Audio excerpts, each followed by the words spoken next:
Diouf, j'ai un sérieux problème avec lui. Voilà quelqu'un qui prend beaucoup de liberté quand même. C'est pas la première fois, c'est la énième fois. La première fois, fii la toog ne Ousmane Sonko détient plus de 1500 terrains. Man xawma terrain yooyu tollu ba léegi. Jusqu'à présent waxagu ko. 1500 terrains, c'est sur plusieurs hectares. Il faut simplement faire le calcul pour savoir que ni fa war a mën a amee dans Dakar plusieurs hectares fii Ousmane Sonko loolu il faut mu leeral ci Sénégalais yi. Quand il dit que Ousmane Sonko bu ko neexee génn bu ko neexee dem fu ko neex mais dama koy bàyyi ak Sénégalais yi rek na ko Sénégalais yi jugé tontu ko. Est-ce que Ousmane Sonko fi mu nekk nii su ko neexee génn su ko neexee dem fu ko neex. Moi je suis un responsable du parti. Je suis le secrétaire national chargé de la formation comme ni nga ko waxee léegi. Ça fait plusieurs semaines je ne parviens pas à voir mon leader. Ça fait plusieurs jours je ne parviens pas à l'avoir au téléphone. Moom mu mën a taxaw fii wax ne su ko neexee génn su ko neexee dem. Amul yaayam tey jii bu ñëwoon du ko gis. Yaayam ma ca Casamance bu ñëwoon tey jii du ko gis parce que dañuy boucler buntu këram. Gis nga li fi xew tey ak député yi ni ñu leen def jàpp ci le frère Birame Souleye Diop ak ñeneen ñoom Birame Khoudialo ñoom ñëpp dégg naa sax jàppale nañ leen. Donc pour vous dire simplement que moi j'ai un sérieux problème avec mon frère. Il faut bien qu'il rectifie le tir dans ses déclarations. Il faut qu'il cherche aussi à dire la vérité et rien que la vérité. L'autre chose mooy le président de la République quand il se permet de dire que dafa am ñu bëgg a yàq République bi man dama koy wax rek ne ko na bàyyi di wax ci conséquences yi xew te bàyyi sabab ba li sabab lii du dara lu dul la très mauvaise gestion de la République. C'est lui à ce qu'on arrive aujourd'hui à détruire la République comme ni ko président. Mais non, c'est eux qui ont détruit la République. C'est Macky Sall qui a totalement détruit cette République-là.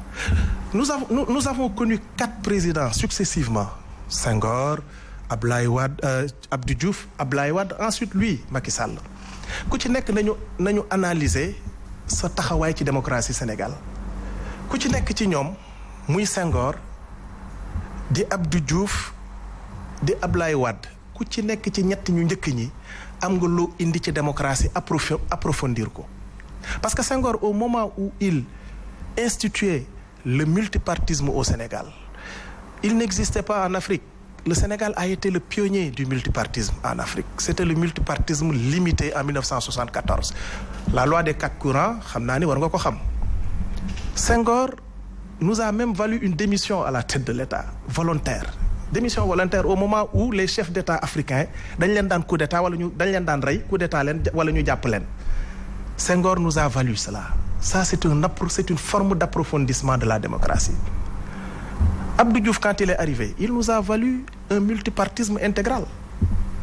ñëw ne jàkka jàngoog ku mën a nodd noddal. Ça c'est un approfondissement de la démocratie. Il nous a même valu un code consensuel qui nous a permis d'avoir 2 alternances successives à la tête de l'État démocratique, alternance démocratique. Abdoulaye Wade bi mu ñëwee mais li mu indi ci démocratie bi moom mooy le boom médiatique. Toutes ces télés que nous voyons, toutes ces radios que nous voyons amul RTS rek fi nekkoon. Ensuite il y a eu Sud c'est vrai comme radio, Walfadjri comme radio, mais avant Abdoulaye Wade il n'y avait pas ce boom médiatique là.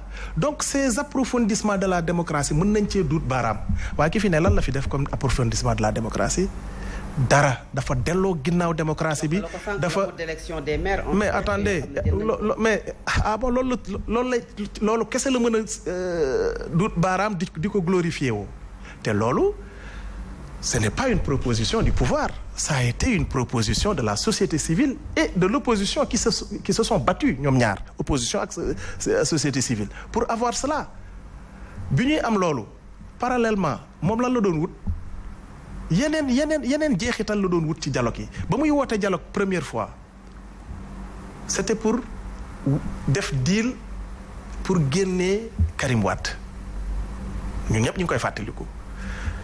Bu ñu fàttalikoo sax ils avaient dit que le 27 mai xawma le 28 mai allait instituer journée du dialogue national. Est-ce que déggaat nga ñu waxaat ci waxaatuñu ci ñu ñëwaat en 2018 dialogue politique ba mu koy woote lenn dong la ci doon jublu moom mooy parrainage jéem a fexe nu muy filtrer encore ses adversaires filtrer leen ba ñi ngi fàttaliku bi Mohamed Boun Abdallah Dionne di wax naan candidat yi du dépasser 5 alors que nous devions avoir une démocratie inclusive ku bëgg a nekk candidat da nga war a nekk candidat mais tey jii nii dialogue bii muy woote dara wundu ko lu dul éliminer d'ailleurs son discours daf ko wane sax éliminer un adversaire politique di pointer du doigt naan bon moom nag comme day gaaruwaale rek fu mu toll naan am na koo xam ne dafa bëgg a nërmeel république alors que moom mooy nërmeel république bi président Macky Sall il doit se ressaisir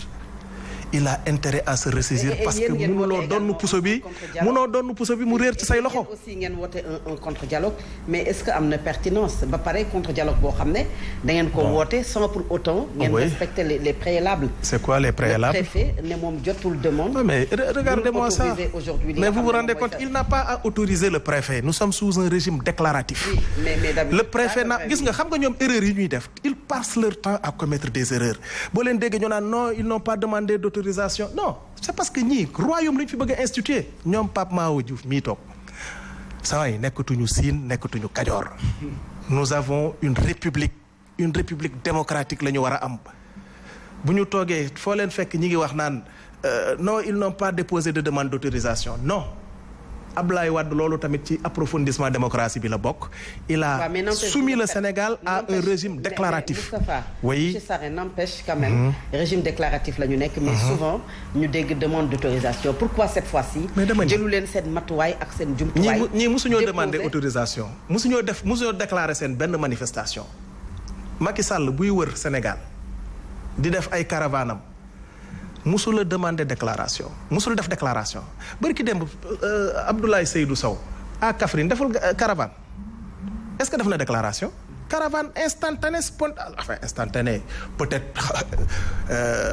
préparé na ko parce que je sais que Abdoulaye Seydou Sow s'il ne finance pas ces militants ils vont pas venir spontanément pas comme Ousmane il vient dans une localité les gens sortent spontanément ñëw sargal ko mais moom ce qui est sûr il a dû préparer les villages alentours pour gars yi ñëw mais il a fait une caravane sans déclarer gis nga dëkk bi lii moo nar a nërmel république bi 2 poids 2 mesures kumba am ndey kumba amul ndey fu droit amul nag jàmm munu faa am loolu duma ko jàngal kenn sénégalais yépp xam nañ ko moom mi ma jàkkaar loolu xam na ko bu ñu bëggee jàmm am ci réew mi nañu delloo si waat droit ci dëkk bi nañu tolloole ñépp képp koo xam ne citoyen nga say droit nañ la ko jox ba mu mët sëkk Ousmane Sonko mii ñu séquestré maa ngi dégg ngay wax naan dañ ko xawma bloqué dañ ko séquestré ça c'est de la séquestration j'entends des gens disent oui assigné à résidence moom sax nee na moom bu ko neexee génn mooy j'ai failli éclater de rire quand je l'ai entendu dire ça